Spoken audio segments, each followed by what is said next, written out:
Benjamin Waltz was a man afraid of his own shadow, at least at first glance.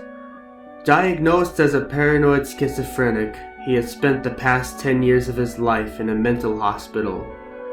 Nobody on the outside world knew where he was, how near or how far. It seemed all the same to him, a boy now at the ripe age of 54 living the same life of torment he had been living ever since his first acid trip, only now in a straitjacket. As the despicable nurses spent another useless hour trying to shove his daily medicine down his throat, Benjamin reminisced about the good old days of freedom and rock and roll. He frowned at the large collection of musical instruments around him, standing as a reminder of what he once was, or what he might have become. The hospital had assured him that he could bring all of his instruments with him, but they never said anything about playing them. Benjamin hadn't gotten out of his jacket to play a note in 5 years, and it aggravated him to no feasible end. "Come on, Mr. Waltz, if you don't take your meds, you'll have another paranoia attack."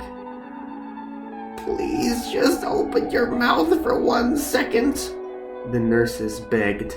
Come on, Benjamin, please just open your mouth. Mr. Waltz, just let us give Their us your voices medicine. shrilled It's in for your Benjamin's own good, ear. I swear, come on. Like, what the hell is your problem? Oh, God, you're so freaking irritating, Mr. Waltz. He Please, God. had had enough of this hell.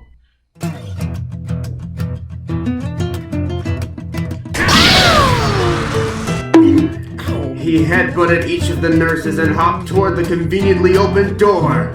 The guard standing by saw this and said, "Hey!" and then morphed into a giant black cat. I must be having another one of my episodes, Benjamin thought. Perfect.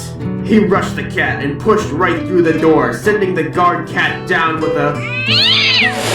It broke Benjamin's heart to leave all of his most prized possessions in a psychiatric ward, but he knew that anywhere was better than here. The long, cold hallways were pulsating deep purples and blues as the shadow creatures chased after him. Benjamin was now completely defenseless as he scurried his old man body toward the bright pink exit sign. Demon wings flap over the doorway horizon where a guitar strums to block his path. It had creepy arms and legs, and when it spoke only in jazz chords. Benjamin screams a classic old man scream. The only thing he had ever loved, standing in the way of his nearly imminent freedom. He was so appalled and frightened by this notion that he performed the perfect karate sidekick and smashed the guitar man into splinters and rushed through the door so fast that he ran face first into the tree outside his room's window.